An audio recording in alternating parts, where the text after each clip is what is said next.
What's up, everybody, and welcome to episode 11 of Mondays with Mooch. I apologize I haven't put any content out in a while. I've actually been the guest on a few podcasts, so if you go to my page, I think you click playlists, and then I have a list there of other podcasts I've been on. So give those a listen when you get a chance. I had a really good time with those, and I appreciate everyone that's had me on there. This week we're on episode 11, and something I've wanted to do for a long time was explain to all of my viewers and friends about the different motorcycles I've had over the years. So my brother and I started riding. I think some of you probably heard this story, but growing up in the punk rock and skinhead scene, we grew up riding Vespas, little two-strokers. I think my first one was a 63 150 Super. It had it was a 150, but it had a 180 kit in it, and the thing ripped pretty good for being a little, just a little scooter. I think it got it up to almost 80 miles an hour once, and on an 8-inch wheel, that's pretty sketch. But anyways, one of my good friends, Joey, was a little bit older than us, and he'd been getting into riding Harleys. And the first time I rode, he let me borrow his Heritage, and I rode it around the block, and man, I was hooked after that. Instantly, Jeremy and I were out trying to find big twins to get on and to buy a bike and to ride. So over the years, I think 2005 was my first Harley, or my first real motorcycle even.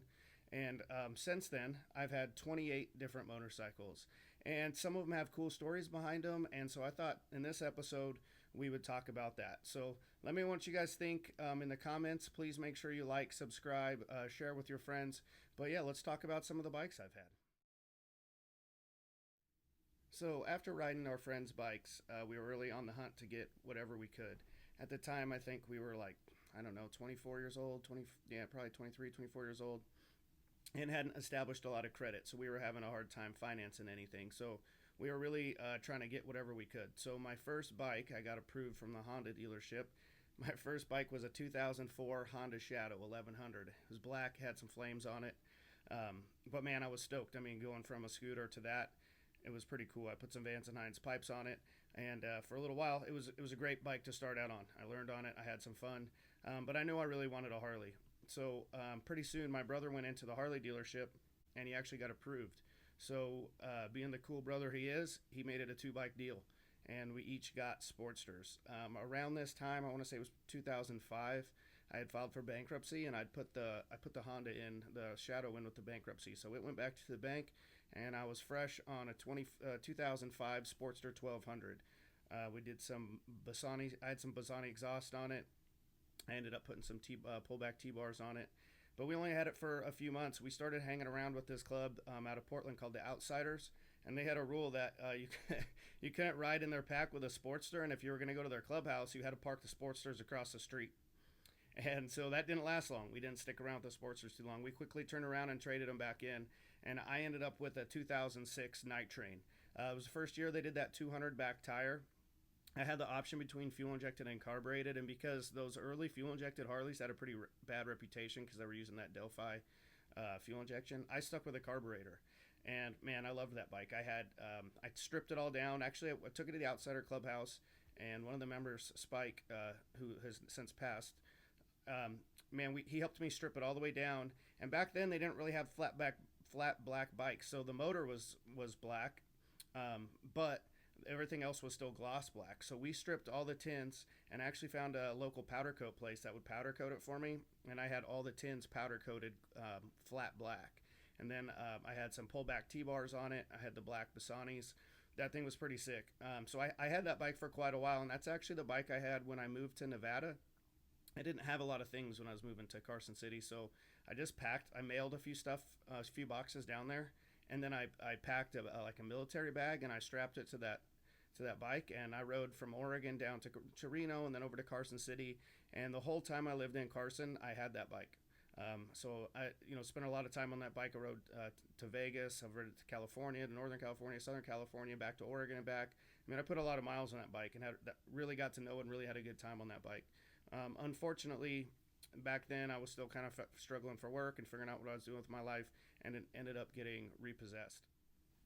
After the Night Train, I kind of went for a while without a bike, actually, and I ended up moving back to Oregon for work. I was already in the Vagos by now.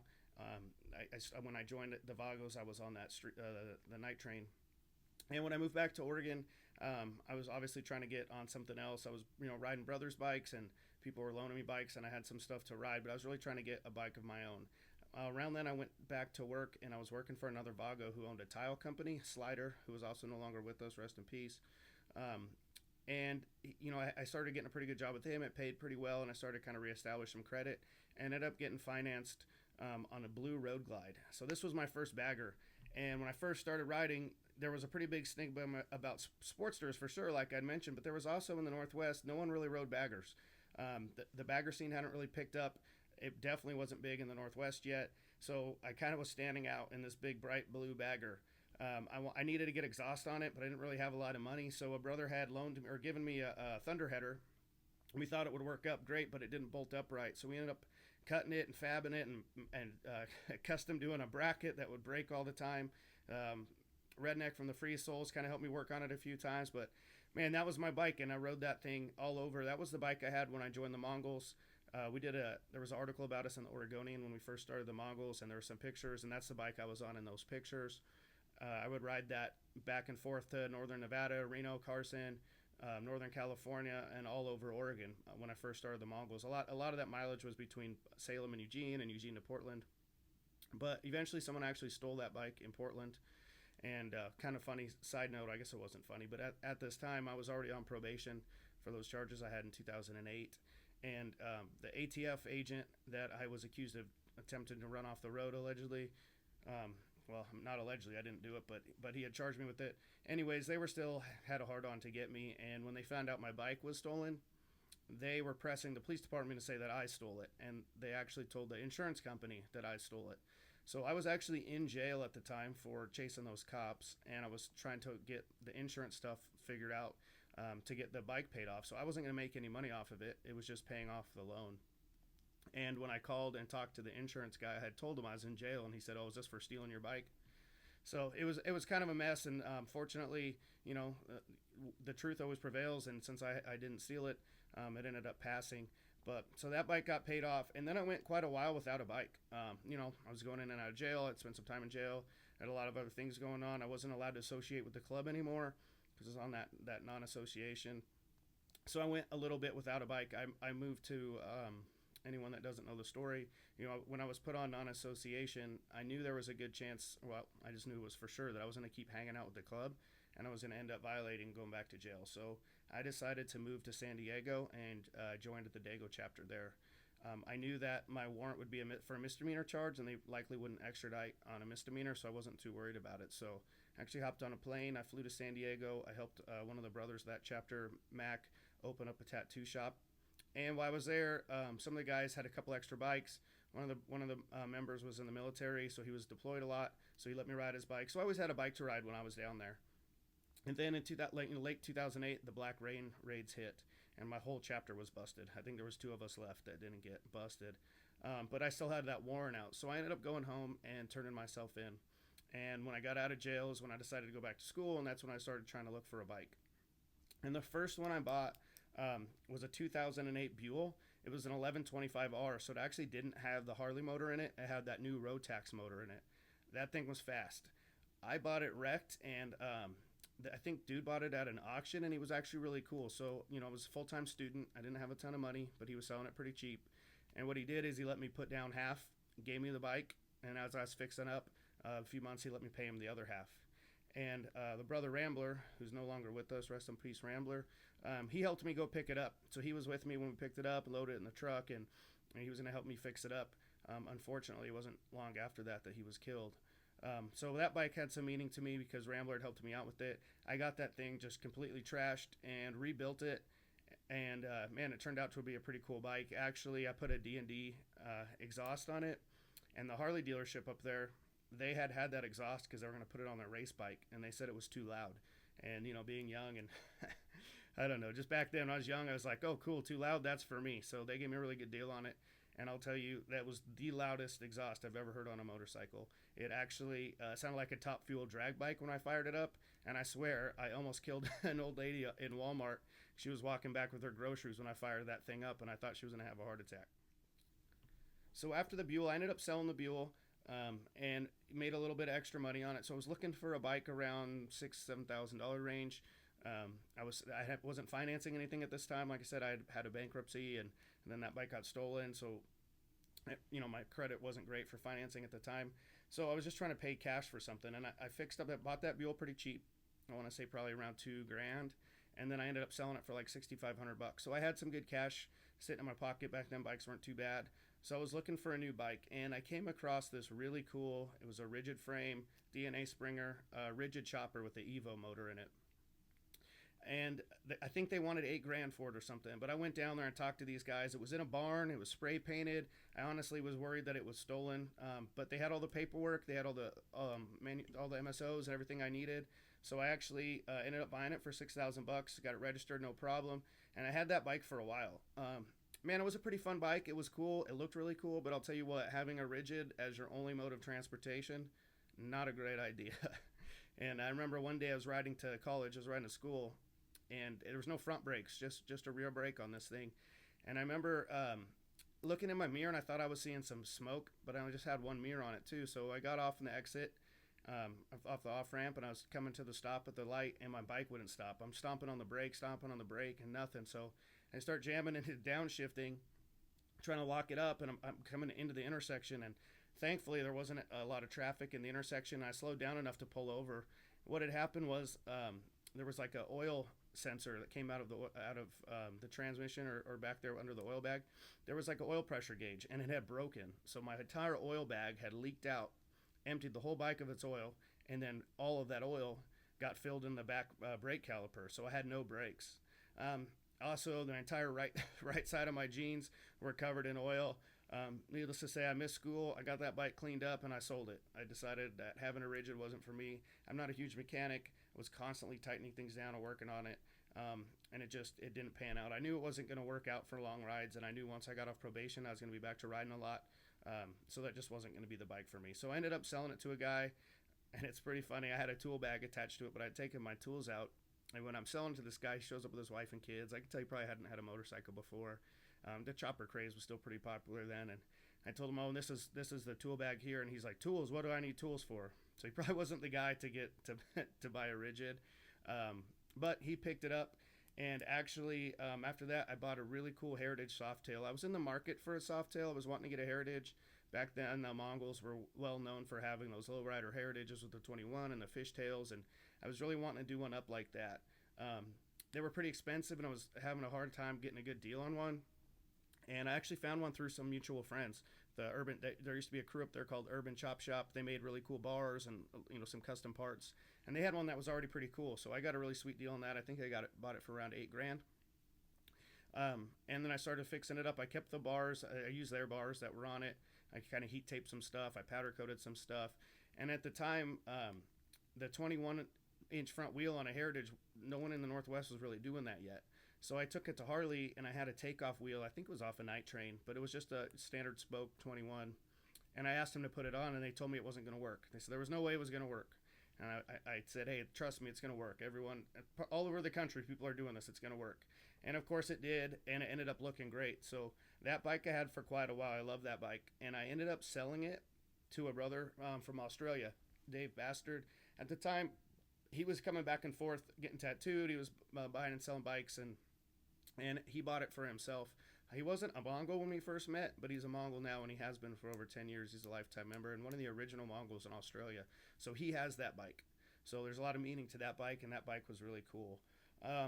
After that, I really, really wanted to find an FXR 2 or 3. And I don't know what turned me on to the 3. I remember I was really looking for one. And my friend Todd that used to work at Harley, he was helping me look. And we actually tracked one down in Oregon at this ATV shop in like Central Oregon. So they sold quads, 4-wheelers and stuff like that. And here they are, where they had this 1999 FXR3. It had relatively low miles. It was all stock. I think I paid $7 grand for it. I mean, I got it. I'm pretty sure that's what I paid. I got a screaming deal on it, and I loved that bike. The hard part then was FXR still weren't really popular yet, and finding a good 2-in-1 that wasn't a Thunderheader was tough. So I ended up buying a Bassani Road Rage that was actually for a Dyna, but it didn't mount up quite right. So I went through about 3 before I found one that worked, but it actually still sat too low on the frame. So if I took a hard right, I would hit the exhaust and go sliding. So that one was pretty tough too. But when I moved to Whittier to go to Whittier College, I moved down to LA. That's the bike I had when I first moved down there. I was down there for a while, and like I said, I was having issues with it as far as I probably needed to get some nicer suspension, raise the suspension. I needed to find a better fitting exhaust, and I was kind of getting frustrated with it. And I ended up meeting this guy. Man, I can't remember what country he's from. I want to say it was Denmark. And he was going back home, and he had just bought it was the 2009 Sportster XR 1200, like the cafe racing one. And he'd done some custom stuff to it. I mean, it was pretty sweet. But it was too new, and he couldn't export it, couldn't bring it back to where he's from, being that new. He needed an older bike. So my bike that FXR was getting up there. I want to say it had 60,000 miles or so, 55, might have been more. And his bike was brand new, so I figured, man, I don't know, I'm just gonna swap this out. I didn't have the money to upgrade the FXR like I wanted, so I traded it. Looking back, do I regret it? Maybe, because man, I wish I still had that FXR. But chances are that I would still have it, probably pretty slim. So, but that was a great bike for Los Angeles. You know, it was light, it was nimble, and it was fast. It was really good for splitting lanes in and out of traffic, the California freeways. I still wasn't going out of town a bunch. You know, I was a full-time college student. I was actually still on probation, so I had to get permission whenever I wanted to leave the state. I think the furthest I rode that bike is I actually rode it from Whittier up to Reno for street vibrations, and it was the day after that the Angels and Vagos got in that shootout at street vibrations. So it was a pretty interesting street vibrations that year. But I had ridden up there and back on that XR 1200. And that was probably the furthest I ever rode that bike. I ended up selling it to Bartels. They liked how it was set up, and they wanted it, so they gave me a really good deal on it. So here I had cash again. I think I had around $8,500, and I was looking for a Dyna. I really wanted a club style Dyna. I had that FXR set up like that, and I was kind of wanting to get back into that.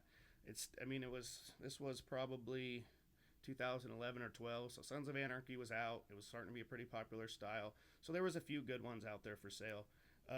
So I ended up finding one on eBay that it didn't sell, so I hit up the seller privately, and it turned out he had this bike. He was in Oceanside, and funny thing, looking back, so he had a red Dyna, club style Dyna, in Oceanside.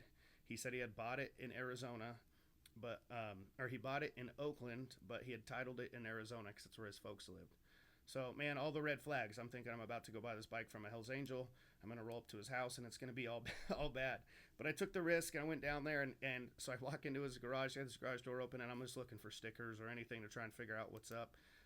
Turned out this guy was from the Marine Corps, and, man, so I bought the bike from him, and we ended up staying in touch. Once I got home, I think I found him on social media and looked him up. We ended up staying in touch, and I started inviting him to runs and parties. And a couple years later, he ended up joining the Mongols. He even ended up moving to Oregon and joining the Oregon. He started in the Dago chapter, but he ended up moving to Oregon, and he was in the Oregon chapter for quite a while. So that was cool. I made a really good, like a lifelong friend and a connection from that sale. It wasn't too long after that, I ended up moving back to Oregon. I had transferred schools back up to Oregon. Still on probation at the time. I was trying to get off early, but I ended up taking a job out there buying catalytic converters. And it was a good job for me to have while I was going to school full time because, you know, I could kind of just schedule my appointments with the clients. I was buying from like wrecking yards and different shops and salvage yards and stuff. But it was a pretty good gig. And so when I was up there for a while, I actually had some decent money, and I ended up buying a second bike. I'd always wanted a sport bike, and so I picked up a 2012 ZX6R. It was just the 600. It was they had around that year. I think they'd gone from the 636 back to 600, but it was my first sport bike. And you know what? I had a blast on that thing. I lived out in the country on a lot of twisty and windy roads, so I really got out on that thing and rode quite a bit. I would say, looking back, if I had one of those when I was younger, I probably would have been in some trouble. Thankfully, by the time I bought that bike, I had a lot of respect for it. It kind of scared me a little bit, and so I think I treated it pretty well. But I had a blast on that bike. So that was my second bike. So I had the Street Bob. I'd done a few things to that Street Bob. First, I painted it gray. Then I had it painted like a root beer brown. So I was still riding the Street Bob, and then I had the Ninja just kind of for fun. And, you know, being the impulsive guy I am and wanting to try different things, I was riding the sport bike. I was thinking I wanted something a little bit lighter. So I ended up trading that Street Bob straight across for a 2012 Sportster Iron. It was the 883, but there was a mechanic in my chapter. He worked for Harley, and we put the 1200 kit in it. And that thing ripped. I actually had a lot of fun on that bike. It wasn't the best for two-up riding, but, you know, I'm not a really big dude, and for riding around town, it was great. And I actually rode it pretty far. I rode that bike from Salem, Oregon, down to a Palm Springs National run and back. I want to say twice, but I know at least once. So I put some pretty long haul mileage on it for being a Sportster. I had a pretty good time on that bike, actually. But I was starting to miss the Dynas, and I wanted to get back on a club style Dyna. So then I traded that Sportster straight across for a 2004 Dyna Lowrider. It was a fuel injected model, but it was great, man. I put a Bassani on that one too. I had a little like step up seat, and I had the Harley quarter fairing, like the clamshell one, and I actually bought some paint from Color Right and just spray painted it in my garage to match, and it came out sweet. So it matched really well. But by then, so I had a car for work, but by then I was still only on bikes. And so one thing I didn't mention earlier, but from pretty much since I bought that first motorcycle in 2005, that's all I had for transportation. The whole time I lived in Nevada, the whole time I was back in Oregon, I never had a car. I was riding 24/7 year round, which in Nevada was a little tough sometimes because it snowed a lot, but they were pretty good at keeping the roads clear since it snowed pretty often, but it did get really cold. And this was before I had like heated gear or any of that cool, responsible old guy stuff I have now. But back then, I rode year round. It was my only mode of transportation. And so I was really looking for something with some saddlebags. I had tried some different bag options on the Dyna, but there wasn't as many options there is now. And I didn't really like kind of how it looked. And so I ended up trading it in on a 2013 Dyna Switchback. I think it was right around the time the Switchback came out. I really liked the idea of it. I wasn't necessarily a fan of the looks. I think people were calling it the Road Queen. It was kind of like the smaller version of the Road King. But I liked that it had detachable hard bags. It had a detachable windshield. I did like, well, what I didn't like is it had like the longer heritage style fenders. And I never used the windshield. I actually bought, I can't remember the company now, but I bought like a T-Sport style fairing for it. I had some Buell risers. I put T-bars on it. It just had Vance & Hines, like a 2-in-1 slip-on on it. I was still kind of saving up to see if I was going to do exhaust. But I had a good time with that, and I actually sold it to a member of the Club One Down in Los Angeles. So I had that for a while. I sold it because I really wanted to get back on an FXR. So, you know, here I am. I'm back in Oregon. I'm commuting. I was probably commuting 45 miles a day for work. Still just motorcycle for transportation. And I sold the Switchback, and there was a guy that was in the Mongols with us that ended up leaving the club, and he had a really nice FXR, but he had lowering shocks on it. He had forward controls. He didn't really have it set up like I would want to set it up, but he was also a pretty tall guy. But I knew he wasn't riding much anymore since he wasn't in the club, so I reached out to him, and he gave me a really good deal, and I bought this. It was a 1990 FXRS SP. I ended up having it custom painted. I put some new shocks on it. I put T-bars on it. I started out with a Thunder header on it. I ended up switching to a Bassani Road Rage. At first, I think the first version of it, it was all painted matte black, and I put some big Misfit skulls on the tank. Kind of had it punk rocked out. But then I ended up getting a custom paint job on it. I started powder coating more stuff, blacking it out. You know, it was an older bike. Anyone that's had an FXR knows you're constantly working on them. This one wasn't too bad. I had a few issues. I think coming back from Spokane one year, my shifter peg fell off. I think also coming back from Spokane one year, the muffler from the 2-in-1 shot off, and I was up in the front of the pack, so it shot down the middle of the pack, slid down the road. But one of the reasons I've always dealt with Bassani and will continue to is I actually called them and told them, hey, listen, I have this muffler. It flew off my 2-in-1. It was mounted correctly. It shouldn't have come off. It was all, scraped up from flying down the road. And they sent me a brand new muffler. So, their customer service was second to none. And it's because of that, I've always stuck with Bassani. I've had them on almost every bike I've had. So I had that FXR for quite a while. Slowly was fixing it up, doing some work on it. It was higher mileage. So I know we did a bottom end work. Ended up adding some cams, just different stuff to it. And then I had, I was at this time, so around this time I had stopped selling catalytic converters, and I believe I was getting into grad school, or I was in the last year of my undergrad. But I started selling motorcycles for a metric dealership. So most of the Harley dealerships, or none of the Harley dealerships, would hire me because of who I was and the fact that I was in a club and was tattooed really big on the back of my head, and everyone was concerned there was going to be issues on the sales floor or just the threat that came with it, I suppose. So none of the Harley dealerships would give me a chance, even though I was helping them sell a ton of bikes. I have a lot of friends, and I was really good at making referrals, and I was really helping them out, but it didn't work out. So I ended up getting a job selling metric. Around this time of working at the metric dealership, I was seeing a lot of really cool bikes. I was learning about them. New stuff was coming out, and I was really interested in them. So I actually ended up buying a second motorcycle, and I swooped up a Yamaha FZ09 in 2014. It Man, that bike was fast. It was kind of a hooligan setup. I did throw some bags on it since, like I said, I didn't have a car, so I was using it for commuting quite a bit. And I was commuting probably 40 miles each way a day. So that was my everyday bike for quite a while. It was fast. It was fun. Jeremy used to take it out and go rip wheelies on it. That's one that I had a really good time on too. So that one was cool. I really didn't do a ton to it. I put like a taller windscreen on it and some bags just for commuting, and then some cool little stuff. I think I switched out the levers and little things like that. But I had that before I switched over to the dual sport. And because of living in Oregon, the way Oregon is as far as so much like nature and off-road stuff, I really started getting into dual sport bikes. On-road, off-road, and I was really looking for one. And I ended up buying a WR250R. That was my first dual sport.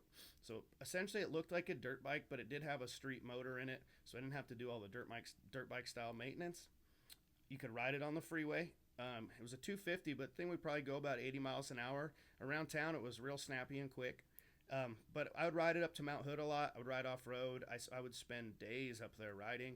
Or hours, man. I'd spend all day without seeing another bike. There was a few times there's a stretch there called Old Barlow Road, which is actually part of the Oregon Trail that still has worn wagon wheel ruts on the road. We rode all through there. Man, I rode all over the mountain up there. I rode through the Coast Range Mountains to the back roads to the coast without ever getting on concrete. Man, I rode that bike a ton and had a great time. I ended up trading that one in and getting a Suzuki V-Strom 650. It was a little bit better for riding to the trails, but it was too heavy for like single track stuff, but it was still great for fire service roads, gravel roads. So I was still smashing and doing a lot of dual sporting on that.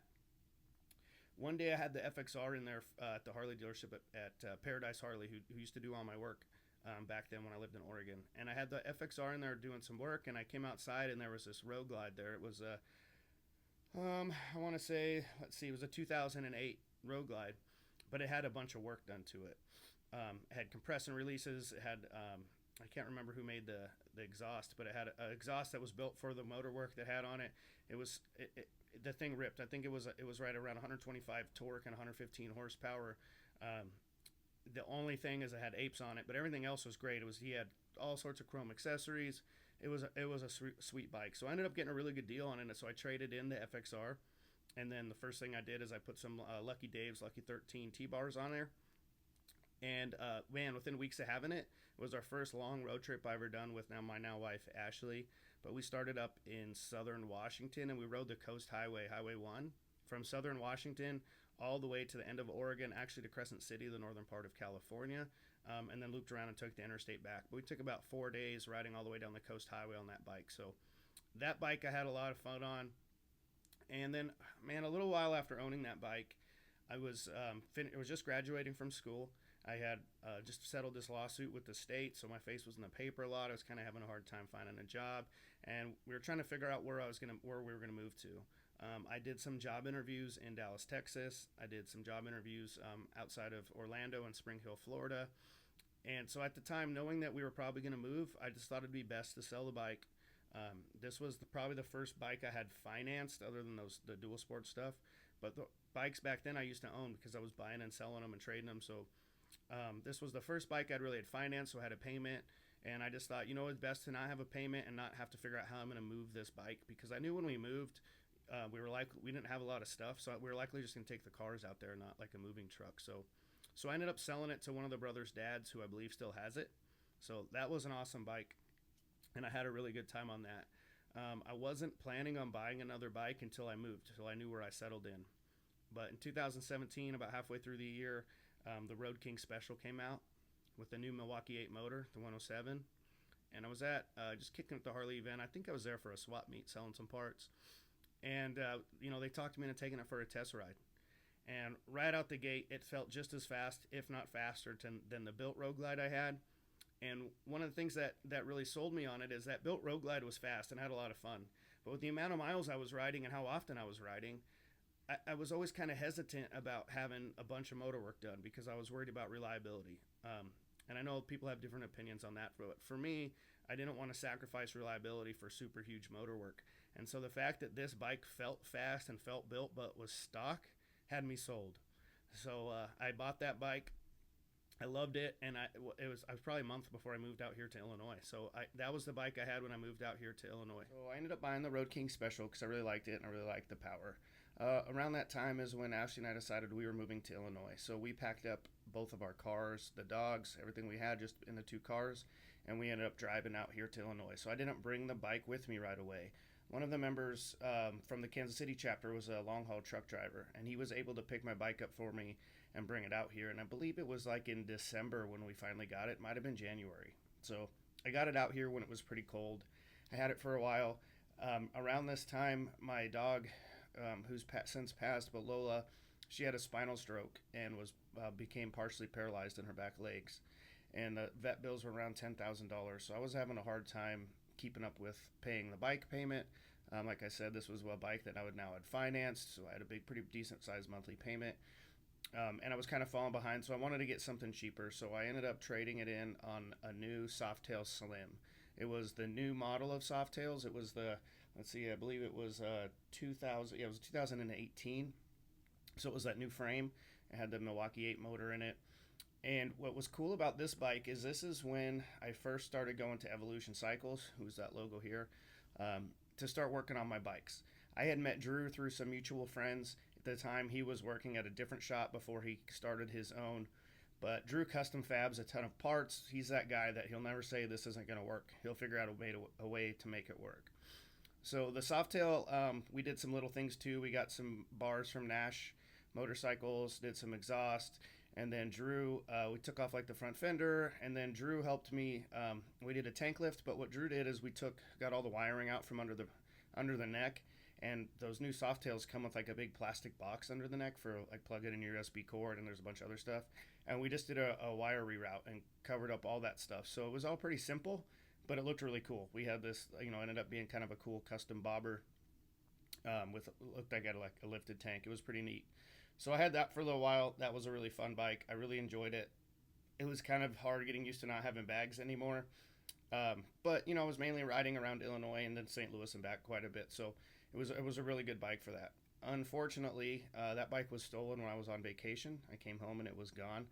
I usually would park my bike in my garage. It's a detached garage. But I'd been riding so often, I just kept leaving it under my carport. And someone came and snatched it. And kind of an interesting story to that is when, I had to call insurance and had to file a police report about it missing. And the guy that came to take the complaint for the paperwork, he was a local cop here, and he actually trained at the same jiu-jitsu gym as me.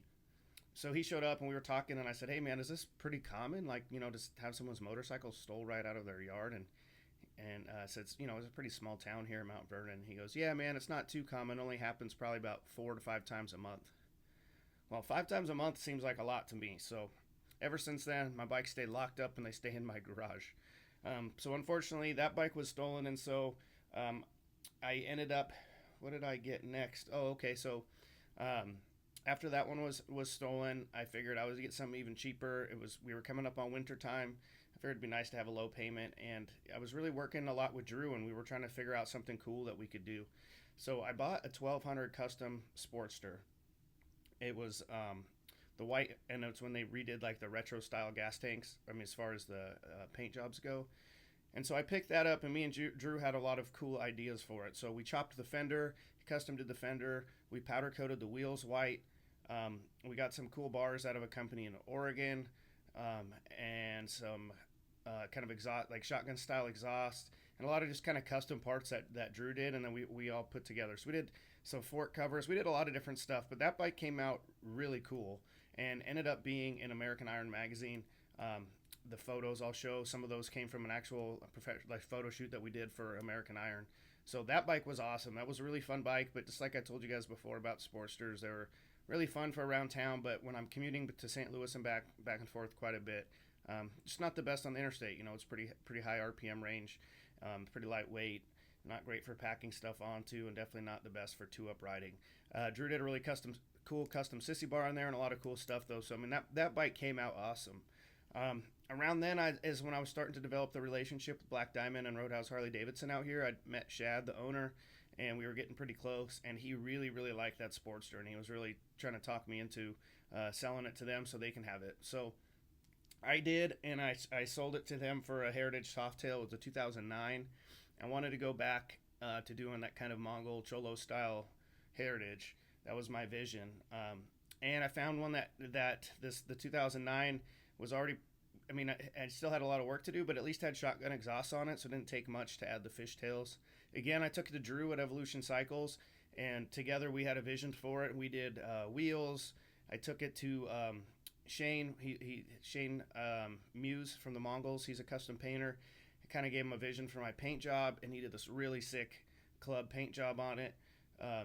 Man, I mean, it came out awesome. But what was really special about this bike is my brother Little Dave was also building a Heritage at the time, and he had bought one that was already pretty dialed in, and he was making a bunch of changes. So when he found out that I was doing one, he sent me a huge box of parts, man.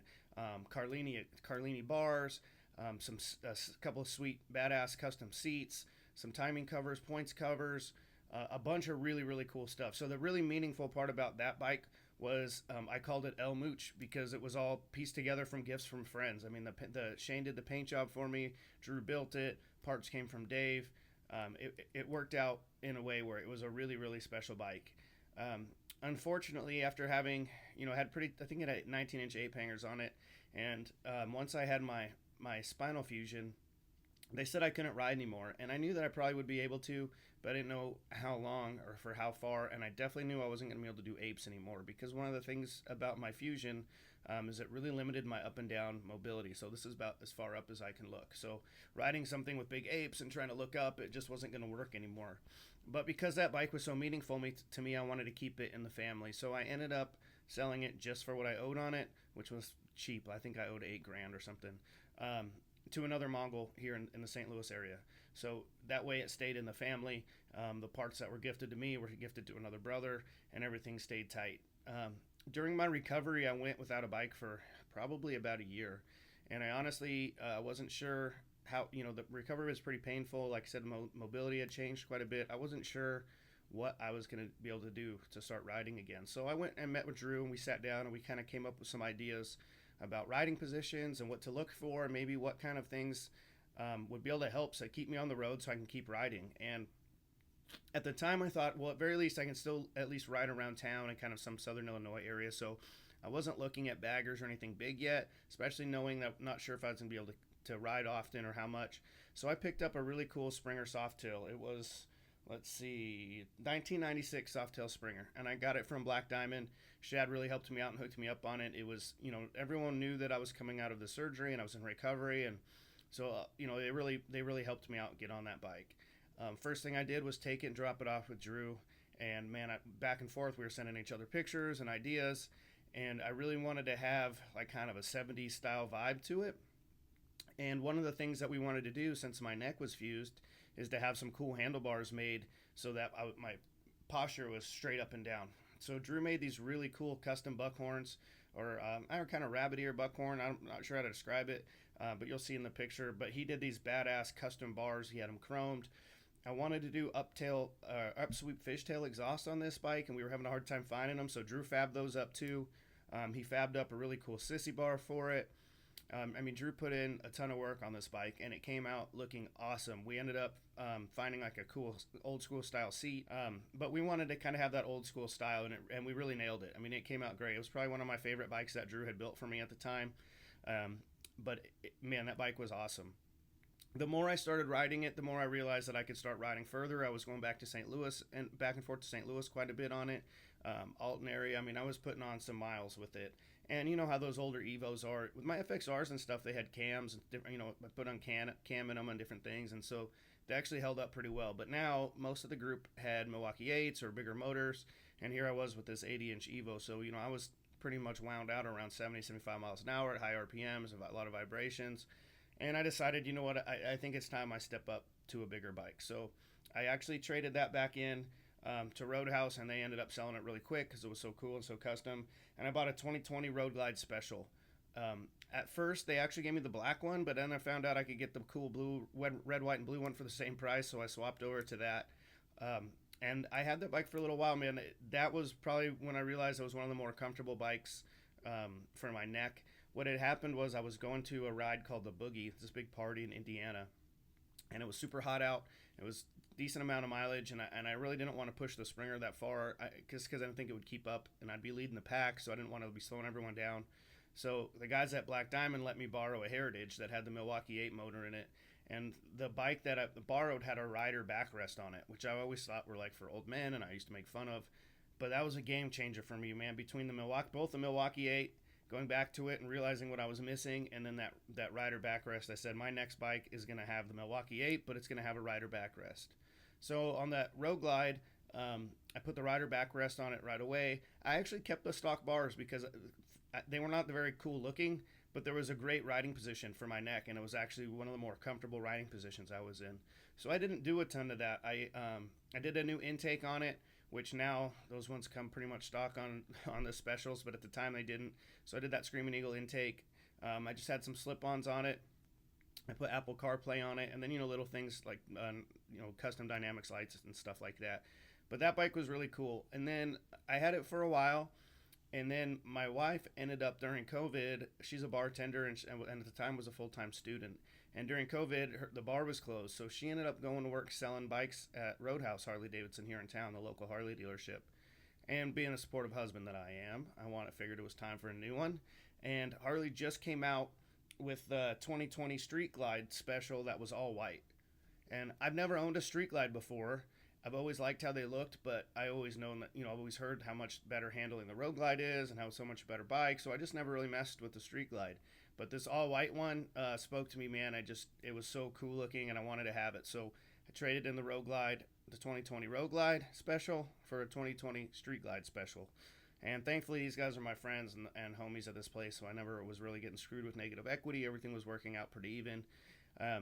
And then this one, I had a lot of vision as far as custom paint goes. So I had Mongols painted really big on the front windshield. I had a custom horn cover painted with the Mongol head on it. And then I ended up sending the tins to the same guy, Shane Muse from the St. Louis Mongols, and he did a sick paint job on it. I put the rider backrest back on it, and then I ended up putting some, I think, 14-inch LA chopper bars on it, and that thing was sweet. I actually really, really enjoyed that bike quite a bit. It was, man, everyone always talks about the difference between the Road Glide and the Street Glide, and I'll tell you, definitely on the interstate, the Road Glide's a better bike. I had to do a lot of things to the Street Glide to stop with helmet buffeting and head shake, where the Road Glide stock, you didn't have to mess with. However, around town, I liked the Street Glide quite a bit better. The Street Glide, it felt like a smaller and lighter bike, even though they're really similar. It was easy. It felt like it was easier to maneuver, like through parking lots and around town.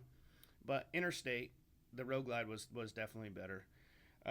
Around then is when the Pan Am came out, and I've told you guys before how much I liked adventure bikes, how I'd had these old different adventure bikes, and how I really enjoyed riding adventure style bikes.